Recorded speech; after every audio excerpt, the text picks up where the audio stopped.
This, of course, came as a huge shock, and William and I have been doing everything we can to process and manage this privately for the sake of our young family.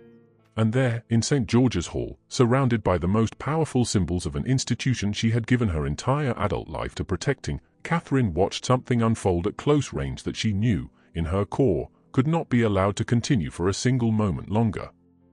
There are places in this world where the weight of history is so thick you can feel it pressing against your skin the moment you walk through the door. Windsor Castle is one of those places. It has stood for nearly 1,000 years. Kings have died inside its walls. Wars have been plotted in its corridors.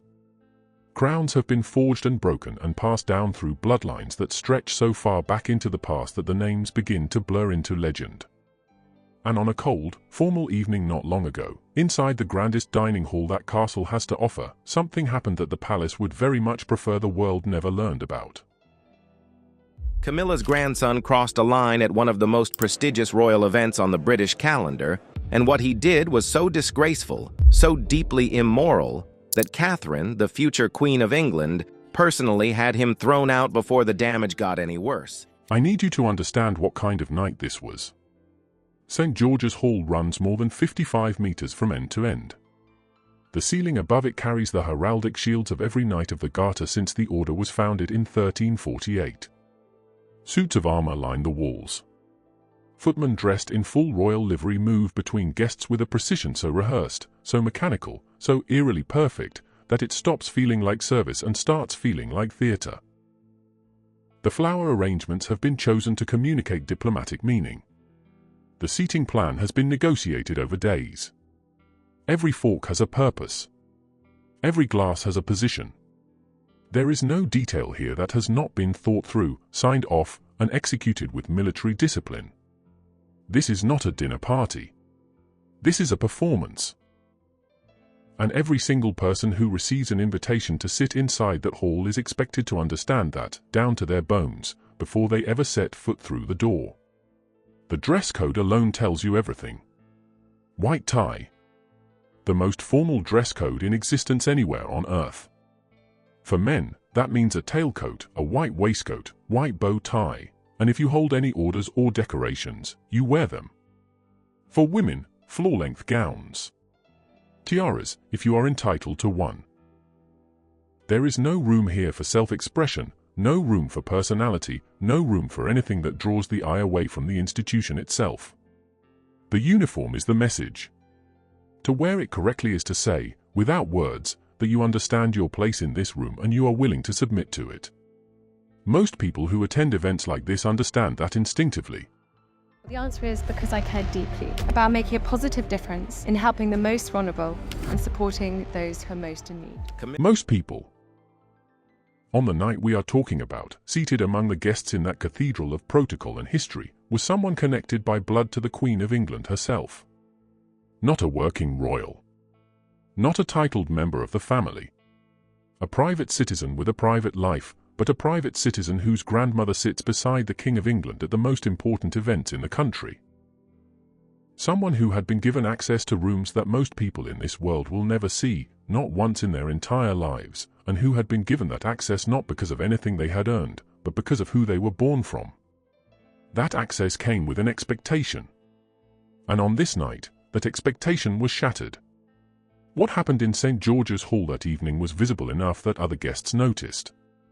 Serious enough that a quiet word in a corridor was not going to be sufficient. The behavior, described by those present using the word immoral, was the kind of thing that, in any other setting, might be brushed aside or laughed off or quietly forgotten by morning. But inside Windsor Castle, during a formal royal banquet, in front of the footmen and the heraldic shields and the centuries of accumulated dignity pressing down from that vaulted ceiling, there is no brushing aside. There is no forgetting. There is only the question of who is going to act, and how fast, and whether the damage can be contained before it spreads any further. And here is the thing that makes this story extraordinary. The person who acted was not palace security. It was not a private secretary. It was not even the king. It was Catherine, the Princess of Wales. The woman who, if history unfolds the way it is quietly being prepared to unfold, will one day be Queen of England.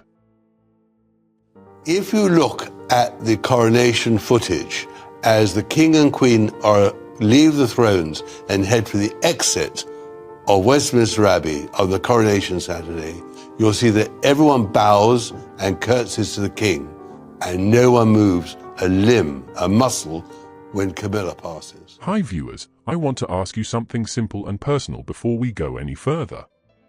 If someone in your own family embarrassed you publicly at the most important event of your life, would you handle it yourself, or would you let someone else step in? Leave your answer in the comments. I read every single one, because that question sits at the exact heart of what we are about to unpack tonight. Catherine was 43 years old on the night of the incident. She had spent more than a decade learning how to exist inside the royal machine, learning its rhythms and its silences and its unspoken rules.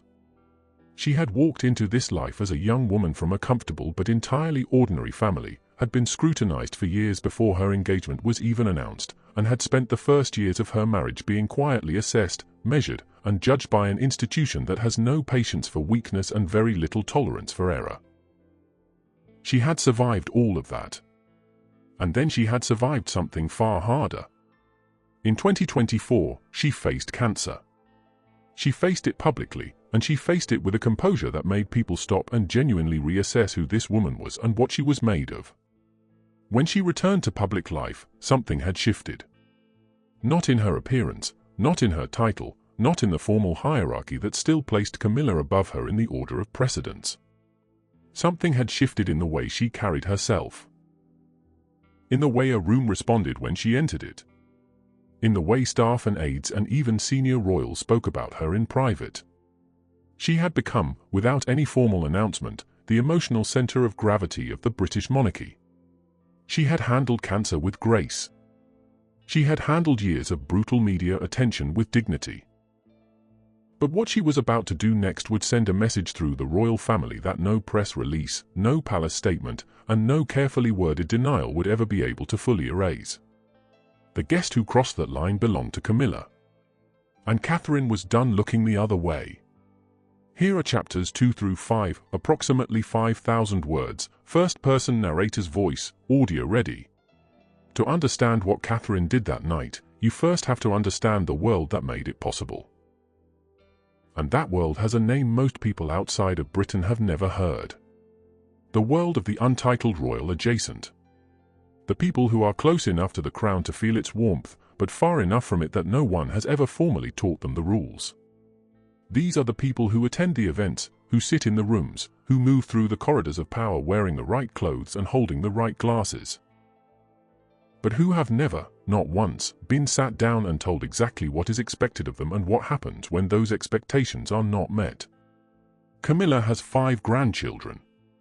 Let that sit for a moment. Most people think of Camilla as a stepmother. As the woman who married King Charles after decades of a complicated history that played out in front of the entire world. As the woman who had to rebuild her public image almost from nothing, who was despised for years, and who eventually, through patience and persistence and the sheer passage of time, earned something close to acceptance. But Camilla is also a grandmother. A grandmother 5 times over. And those 5 grandchildren occupy one of the most unusual positions in the entire structure of the British monarchy.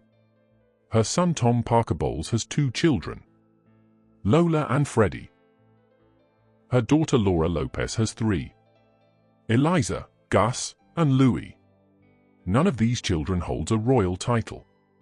Not one of them performs any official royal duty.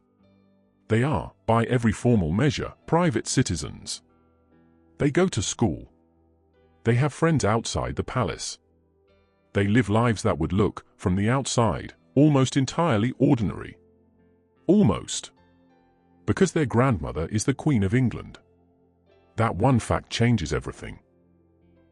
It means they have attended events that heads of state wait years to be invited to. It means they have been inside rooms where the decisions that shape nations are made. It means they have access, from childhood, to a level of privilege and proximity that cannot be overstated and cannot be replicated. And here is the part that matters most for our story. It means they are watched. Constantly. And that was because they were angry with Camilla. Camilla brought 20 Parker Bowleses to the coronation. There were 4 Middletons. All the people that helped Camilla get the crown on her head were excluded from that coronation. By palace staff, by other guests, by the quiet, ever-present machinery of royal observation that never fully switches off, not even at midnight, not even behind closed doors. The palace has rules for working royals. Written ones and unwritten ones. The working royals receive training, support, private counsel, media management, and a framework of accountability that, however imperfect, at least exists. But the extended family? The untitled grandchildren and nieces and nephews and cousins who move in and out of royal spaces? They receive none of that. And royal experts have noted for years that this is precisely where the danger lives. Because the closer someone is to the crown by blood or marriage, the more their behavior reflects on the institution, and the less prepared they often are to carry that weight. People close to the situation say the palace had already issued one private warning to this branch of the family. What happened at Windsor was not a first offence. It was a final one. Freddie Parker Bowles has largely lived outside the public eye. That is by design. Camilla, long before she became Queen Consort, expressed clearly and repeatedly that she wanted to protect her children from the pressures of royal life. She had watched what that pressure did to people. She had watched what it did to Diana. She had watched what it did to Harry. She understood, perhaps better than anyone alive, the specific damage that comes from being too close to a flame that was never yours to begin with. And so she kept her family at a careful distance. Kept them out of photographs. Kept them away from the front lines of royal spectacle. But distance is not insulation. And access without accountability is its own kind of danger.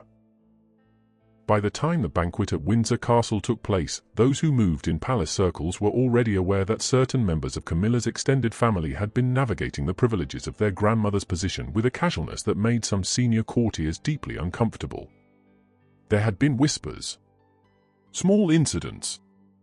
Moments that were handled quietly, managed privately, smoothed over before they could become anything more serious. The kind of incidents that the palace is extraordinarily good at making disappear before the morning newspapers ever get wind of them. This time was different. This time, the behavior happened in the wrong room.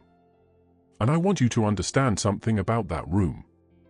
Something that goes beyond the heraldic shields and the white tie dress code and the perfectly placed silverware. St. George's Hall at Windsor is not just a grand space. It is a statement. Every element of it has been constructed, over centuries, to communicate a single message to everyone inside it. The message is this: you are standing inside something larger than yourself. You are standing inside history. And history demands a standard of conduct that supersedes whatever mood you arrived in, whatever personal drama followed you through the door, whatever ordinary life you were living before you stepped across this threshold. The question insiders were asking wasn't whether Camilla knew about her grandchild's behavior. The question was whether she had chosen to look the other way, until the night someone else refused to. Now we arrive at the night itself. And I want to take you inside it as precisely as I can. The banquet was already well underway.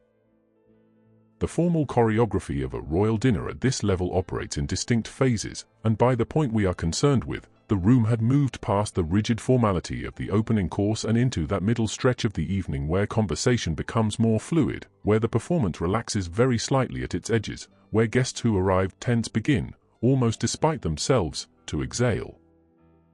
It was in this moment that it happened. The behavior that followed was not subtle. It was not a private slip that only one or two people noticed. It was visible.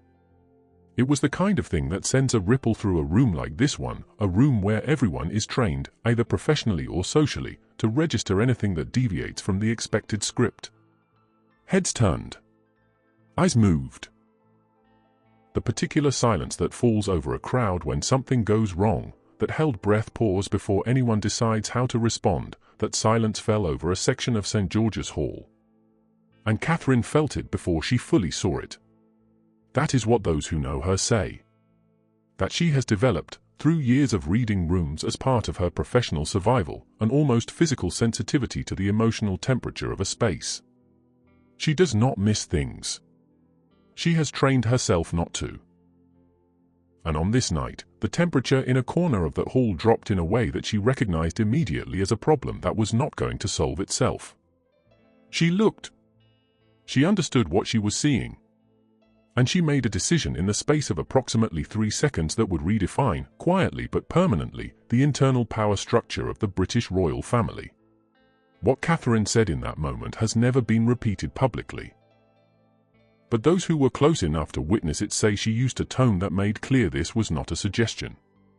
It was not a request. It was a directive, delivered with the composure of someone who has spent 15 years learning exactly how much force is required to move a situation like this without creating a scene larger than the one she was already managing. The grandchild left the event. Not loudly. Not dramatically. The palace's instinct for discretion ensured that the mechanics of the departure were handled with as much quiet efficiency as the evening allowed. But it happened. It was witnessed. And in a world where the currency is not just what happens but who saw it happen, the witness list for that particular moment was significant. Here is what makes this moment land differently than any before it. Camilla was in the room. She was present. She had seen what happened, or had been made aware of it in real time by those around her. And she had not moved. She had not intervened.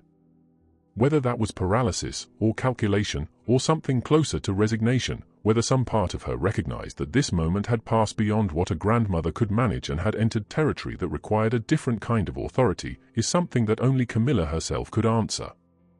And Camilla, of course, has said nothing.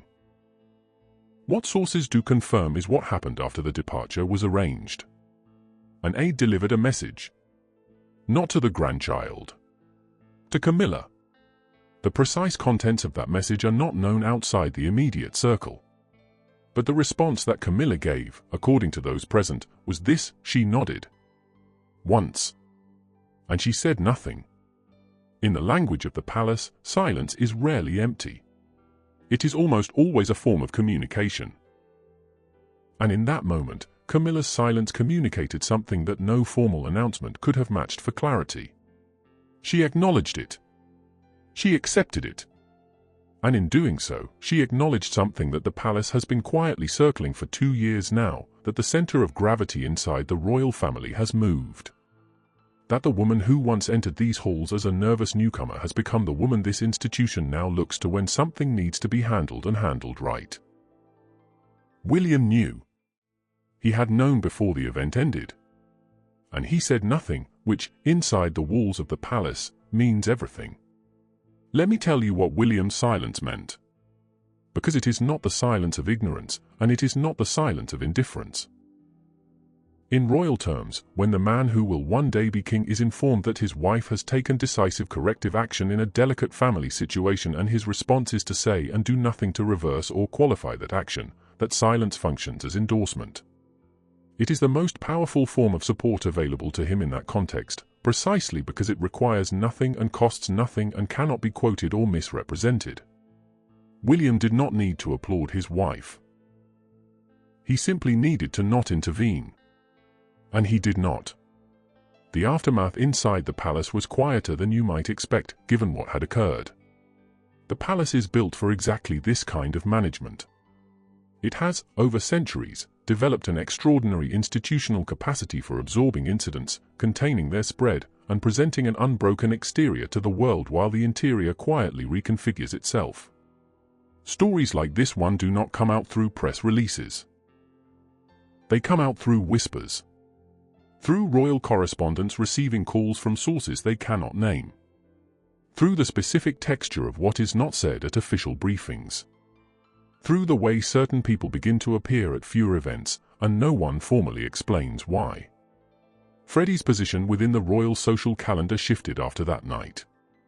Not announced. Not explained. Simply adjusted. And the adjustment itself became a message. One that traveled through the extended royal network faster and more effectively than any formal communication could have managed. The message was received. By whom, precisely, we do not need to specify. It was understood by everyone it needed to reach. Now consider the Camilla-Catherine dynamic in full, because this story cannot be understood without it. On the surface, their relationship has always appeared functional, professionally respectful. At public events they present a united front, two women who understand the institution they serve and who have chosen, for the good of that institution, to set aside whatever personal complexities might exist beneath the surface.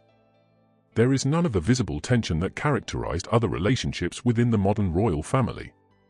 No cold shoulders caught by cameras. No pointed absences from shared events. But underneath the surface, the architecture of their relationship is far more layered. Camilla earned her position through one of the most public and painful routes to royal acceptance in living memory. Her relationship with Charles played out against the backdrop of Diana's marriage, Diana's suffering, and Diana's death. The public verdict on Camilla for the years that followed was brutal.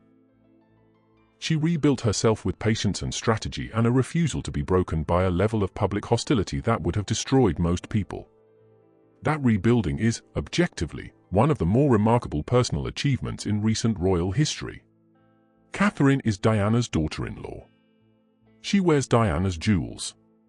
She carries Diana's emotional legacy in the way the public relates to her, in the specific tenderness with which people respond to her struggles and her resilience. The symbolism has never required explanation. It operates in the background of every photograph, every public appearance, every moment where Catherine demonstrates the grace and warmth that Diana represented for a generation that has never stopped grieving her. These two women do not compete openly. They are too intelligent for that.